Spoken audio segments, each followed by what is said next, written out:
ತರಕಾರಿ ತಿನ್ನದಂತಹ ಮಕ್ಕಳಿಗೋಸ್ಕರ ಒಂದು ಹೆಲ್ದಿ ಆಗಿರುವಂತಹ ಸ್ಪೆಷಲ್ ಆಗಿರುವಂತಹ ರೆಸಿಪಿ ಮಾಡಿ ತೋರಿಸ್ತಿದ್ದೀನಿ ನೋಡಿ. ಮೊದಲಿಗೆ ನಾನಿಲ್ಲಿ ಒಂದು ಈರುಳ್ಳಿ, ಒಂದು ಟೊಮೆಟೊ ಮತ್ತು ಒಂದು ಆಲೂಗಡ್ಡೆ ತೊಗೊಂಡಿದ್ದೀನಿ ಮತ್ತು ಒಂದು ಅರ್ಧ ಸೋರೆಕಾಯಿ ತೊಗೊಂಡಿದ್ದೀನಿ.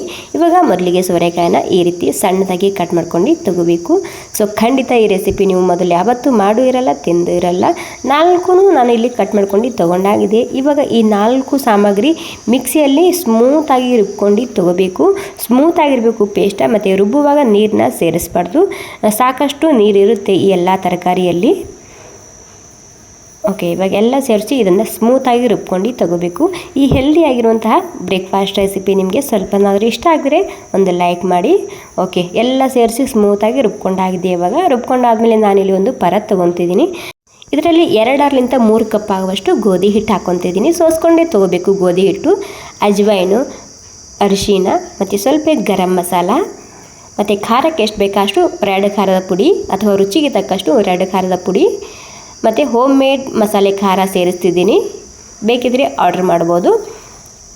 ಮತ್ತು 1 ಕಪ್ ಆಗುವಷ್ಟು ಫ್ರೆಶ್ ಆಗಿರುವಂತಹ ಕೊತ್ತಂಬರಿ ಸೊಪ್ಪು ಸೇರಿಸ್ತಿದ್ದೀನಿ.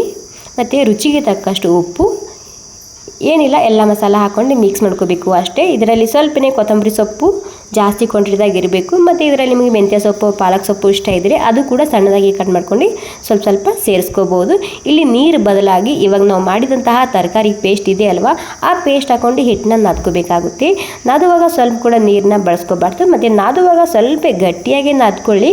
ಒಂದು 10 ನಿಮಿಷ ಬಿಡಬೇಕಾಗುತ್ತೆ ಅಲ್ವಾ. ಬಿಟ್ಟಾದಮೇಲೆ ಸ್ವಲ್ಪ ಸಾಫ್ಟ್ ಆಗುತ್ತೆ ಇದು. ಇವಾಗ ನಾದ್ಕೊಂಡಾಗಿದೆ. ನಾದ್ಕೊಂಡಾದ್ಮೇಲೆ ಇದಕ್ಕೆ ಒಂದು 10 ನಿಮಿಷ ರೆಸ್ಟ್ ಮಾಡ್ಕ ಬಿಡ್ತಿದ್ದೀನಿ ಸ್ವಲ್ಪನೇ ಎಣ್ಣೆ ಹಚ್ಚಿ. ಓಕೆ, ಇವಾಗ ಒಂದು 10 ನಿಮಿಷ ಆಗೋ ತನಕ ನಾನು ರೆಸ್ಟ್ ಮಾಡ್ಕ ಬಿಟ್ಟಿದ್ದ. ಒಂದು 2 ನಿಮಿಷ ಇದಕ್ಕೆ ಹಾಗೆಯೇ ಸಾಫ್ಟ್ ಮಾಡ್ಕೊಂಡು ತೊಗೋಬೇಕು. ಮತ್ತು ನಿಮಗೆ ಇಲ್ಲಿ ಏನಾದರೂ ಕನ್ಫ್ಯೂಷನ್ ಇತ್ತಂದರೆ ಕಾಮೆಂಟ್ ಮಾಡಿ ಕೇಳ್ಬೋದು. ಹಾಗೆ ನಿಮಗೆ ರೊಟ್ಟಿ ಚಪಾತಿ ತಿಂದು ಬೋರ್ ಆಗಿದ್ದರೆ ಮಿಸ್ ಮಾಡದೆ ಈ ರೆಸಿಪಿನ ಒಂದು ಸ್ವಲ್ಪ ಟ್ರೈ ಮಾಡಿ ನೋಡ್ಬೋದು. ತುಂಬಾ ರುಚಿಯಾಗಿ ಬರುತ್ತೆ. ಮತ್ತು ಹಿಟ್ಟಿನಲ್ಲಿ ಸ್ವಲ್ಪ ಉಪ್ಪು ಖಾರ ಜಾಸ್ತಿ ಹಾಕ್ಕೊಳ್ಳಿ. ಈ ರೆಸಿಪಿ ತುಂಬಾ ಸರಿಯಾಗಿ ಬರುತ್ತೆ. ಇವಾಗ ಏನಿಲ್ಲ, ಗೋಧಿ ಹಿಟ್ಟು ಹಚ್ಕೊಂಡು ಮೊದಲಿಗೆ ನಾನಿಲ್ಲಿ ರೌಂಡಾಗಿ ಲಟ್ಟಿಸ್ಕೊಂಡು ತೊಗೊತಿದ್ದೀನಿ ಅಷ್ಟೇ. ನಾರ್ಮಲಾಗಿ ಚಪಾತಿ ಮಾಡ್ಕೊತೀವಲ್ಲ ಅದೇ ರೀತಿ. ಇವಾಗ ಸ್ವಲ್ಪನೇ ಹಿಟ್ಟು ಮತ್ತು ಎಣ್ಣೆ ಹಚ್ಚಿ ಈ ರೀತಿ ಮಡಿಸ್ಕೊಂಡು ತೊಗೊತಿದ್ದೀನಿ. ಈ ರೀತಿ ಮಡಿಸಿದರೆ ಏನಾಗುತ್ತೆ, ಮಕ್ಕಳಿಗೆ ತುಂಬಾ ಇಷ್ಟ ಆಗುತ್ತೆ. ಮತ್ತು ನಮ್ಮ ಪರೋಟ ಕೂಡ ತುಂಬಾ ಲೇಯರಾಗಿ ಬರುತ್ತೆ ಈ ರೀತಿ ಮಡಿಸ್ಕೊಂಬೋದ್ರಿಂದ. ನೀವು ನಾರ್ಮಲಾಗಿ ಚಪಾತಿ ಮಾಡ್ತೀರಲ್ಲ ಆ ರೀತಿ ಕೂಡ ನೀವು ಅದನ್ನು ಮಾಡ್ಕೋಬೋದು. ಅಥವಾ ತ್ರಿಕೋನ ಆಕಾರದಲ್ಲಿ ಕೂಡ ಈ ಪರೋಟನ ಮಾಡ್ಕೋಬೋದು. ತುಂಬಾ ಹೆಲ್ದಿ ಆಗಿರುವಂತಹ ರೆಸಿಪಿ. ಮೊದಲಿಗೆ ಒಂದು ಸ್ವಲ್ಪನೇ ನಾನಿಲ್ಲಿ ಎಣ್ಣೆ ಹಚ್ಚಿದ್ದೀನಿ ಹಂಚಿಗೆ. ಎಣ್ಣೆ ಹಚ್ಚಿ ನಾರ್ಮಲಾಗಿ ಇಲ್ಲಿ ಚಪಾತಿ ರೊಟ್ಟಿ ಬೇಯಿಸ್ಕೊತೀವಲ್ಲ ಅದೇ ರೀತಿ ಬೇಯಿಸ್ಕೊಂಡು ತೊಗೋಬೋದು. ನೀವಿಲ್ಲಿ ತುಪ್ಪನಾದರೂ ಹಚ್ಚಿ, ಎಣ್ಣೆನಾದರೂ ಹಚ್ಚಿ, ಬೆಣ್ಣೆನಾದರೂ ಹಚ್ಚಿ ಟೋಟಲಾಗಿ ಈ ರೀತಿ ಕ್ರಿಸ್ಪಿ ಆಗಬೇಕು ಆ ರೀತಿ ಬೇಯಿಸ್ಕೊಂಡು ತೊಗೊಳ್ಳಿ.